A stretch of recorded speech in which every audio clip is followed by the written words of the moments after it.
I'm sorry. Welcome. Can everybody hear me okay? Yeah. I am Mayor Victoria Garrity, and it is my pleasure to welcome you to this celebration of the Broadway Bridge. This project is emblematic of the dedication that Ossining has to preserving our rich history as a foundation for a vibrant future. As we stand here before Ossining's iconic, actually in the middle of Ossining's iconic double arch, it looks more historically authentic now than it has in generations. This bridge is a blend of the engineering technology of today on the inside, surrounded by a restored exterior that preserves and enhances the original 1861 design. Projects like this are the result of the work of many people. I'd like to acknowledge current and past elected officials who are here today, as well as those who supported this project early on. Deputy Mayor Rika Levin, Trustee Manuel Quesada, Trustee Omar Lopez, Bob Fritchie, Quantel Bazemore, and Omar Herrera. I'd also like to represent our representatives here today, to acknowledge our representatives here today from other levels of government. Our county legislator, Catherine Borgia, our town supervisor, Dana Levenberg, our deputy town supervisor, Jackie Shaw, our town village clerk, Sue Donnelly, and our town highway superintendent, Pete Connolly. Everyone.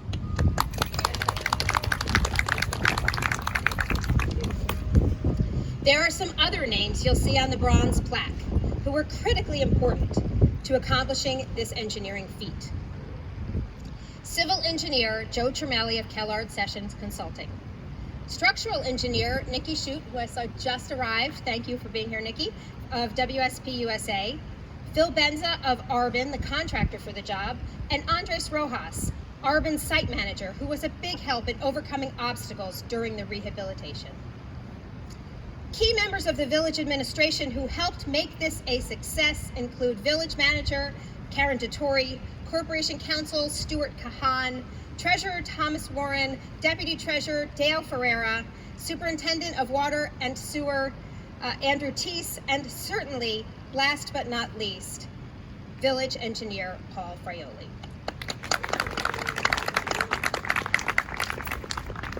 It was Paul's vision and dedication to this project, which was a continuation of his work on the Sing Sing Kill Greenway. After we hear remarks from a few special guests, everyone is invited to take a walk on the Greenway and stand beneath the bridge to see the plaque that lists many of those names I just acknowledged. The Sing Sing Kill Greenway was an unglamorous sanitary line replacement project. Without the vision of Paul Fraioli and the enthusiastic support of a few passionate elected officials, we would have just a concrete encased pipe running through that gorge. And the only people who would be walking on top of it would be an occasional maintenance worker. Instead, we have a glorious pedestrian walkway winding through the heart of our downtown and, of course, directly beneath Ossining's iconic double arch. So now I'd like to welcome Village Historian Dana White to share with us some history of the Broadway Bridge. Last year, while the bridge was under construction, Paul invited Dana and I to see the inside of the bridge as it was being reconstructed internally with today's modern technology. When you hear Dana's remarks, you will be especially appreciative of the reliability of today's engineering. Dana, please join us.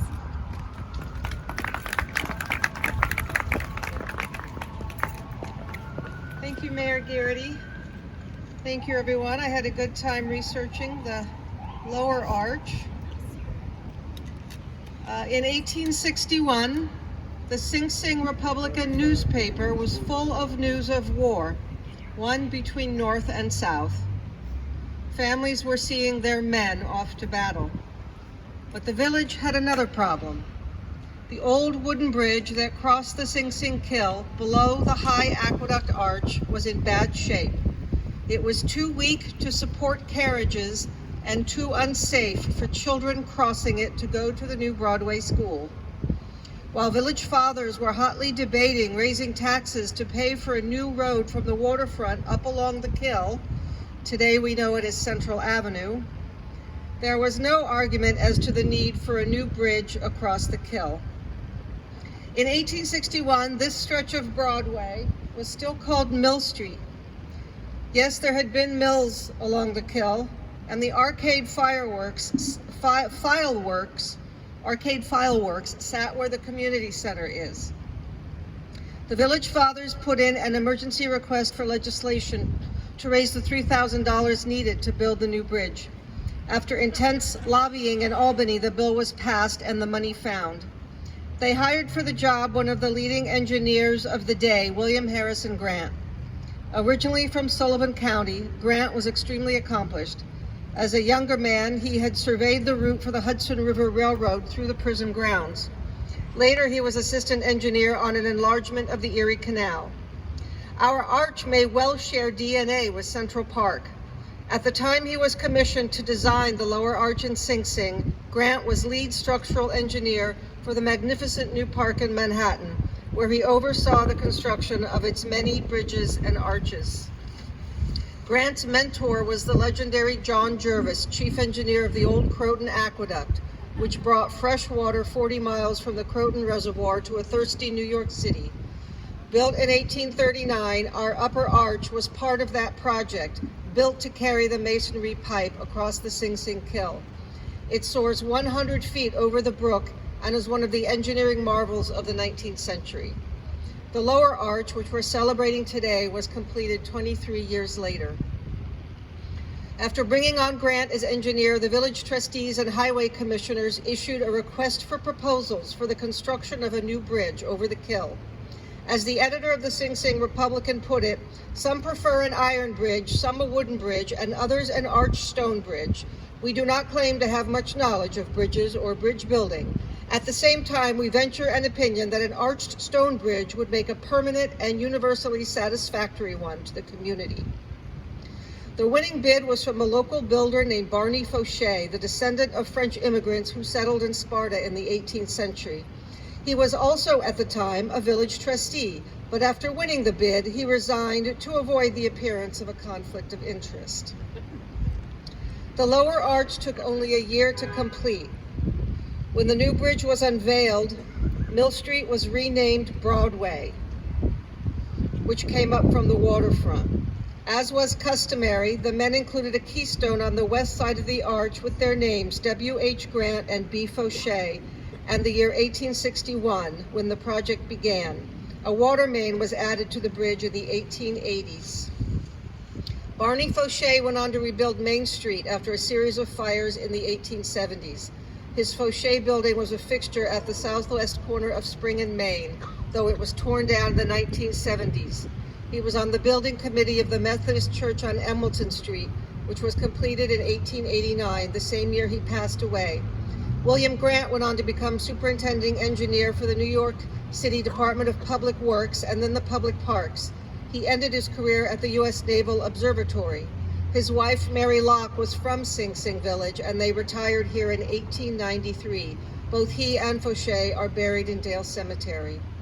The arch they created forms half of Ossining's most distinctive landmark. The Double Arch Bridge got its nickname in the early 20th century and is unique in New York State. Two masonry arches, a bridge within a bridge, at opposing angles to each other. With the rehabilitation of the Broadway Bridge and lower arch, the village has taken great care to honor its history while ensuring its future.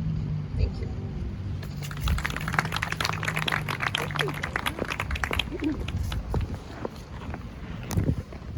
Thank you, Dana. And before I introduce our next guest, I want to acknowledge a couple of other people that I see here now.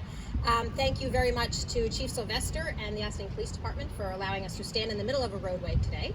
And thank you to Bill Garrison and his team at the Recreation and Parks Department for putting together this program today. And of course, Jamie Hoffman for organizing this for the manager's office. Thank you so much, Jamie. And I think I saw former Fire Chief Angelo Manicchio is with us today as well.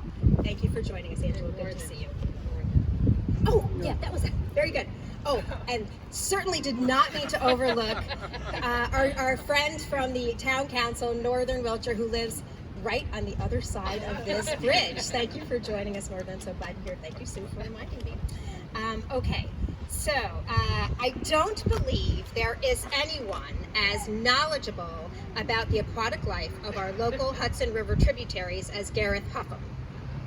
With his organization, Hudson Valley Arts and Science, he has spent countless hours, although maybe not countless because you've probably had to document all of them for a grant, countless hours, many hours anyway, studying the ecology and the history of the Kill. When we walk below the bridge, you will see his latest panel about the Sing Sing Kill, which was installed next to the bronze plaque commemorating the bridge. Please welcome Gareth Huffam.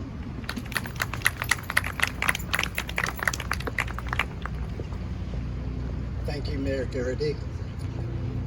Good afternoon. My name is Gareth Huffam, and pardon my voice, I have a cold. I'm president of an Ossining-based nonprofit called Hudson Valley Arts and Science, or HVAS. And I'd like to tell you something about the Sing Sing Kill ecology. The Sing Sing Kill, of course, is the stream below that these two beautiful arches soar over. I'll tell you a little something about the ecology, and you can read more about the details on the signage that you'll see a little bit later, and in a report that you can scan from the sign. HVAS studied the Sing Sing Kill under generous grants by the New York State DEC, the Hudson River Foundation, and the Entergy Open Grants Program over the course of 3 years. We relied on help from high school students, college interns, and adult volunteers. Most recently, Nicole Camilleri of Ossining High School and her project advisor, Stephen Hamilton from the Carey Institute of Ecosystem Studies, Ilan Morsberger of Croton High School, and Megan Meehan of White Plains High School. The Sing Sing Kill, which is also known as Kill Brook, is a Hudson River tributary that combines 5 branches, some reaching as far as Newcastle and Maryknoll. Altogether, the stream is about 6 miles long. The final mile and a half is through a dramatic 100-foot deep gorge, which is right here.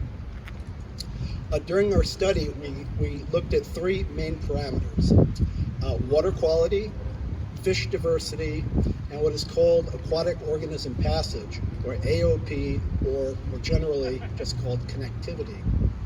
This is the ability of fish and other aquatic wildlife to move up and down the stream through culverts and past dams, which is essential for many species to reproduce.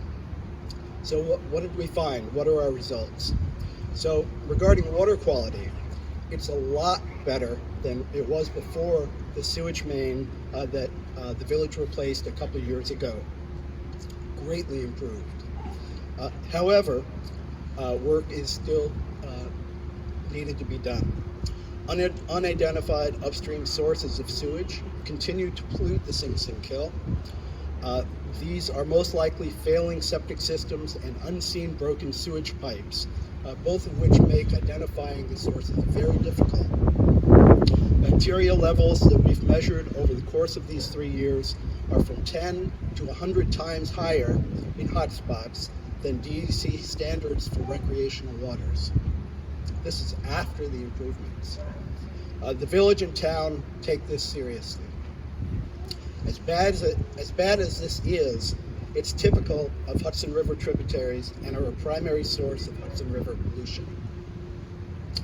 Regarding fish diversity, before our study, only one single type of fish had been confirmed in the stream, the black-nosed dace, which, by the way, is a beautiful and powerful little minnow with a black racing stripe.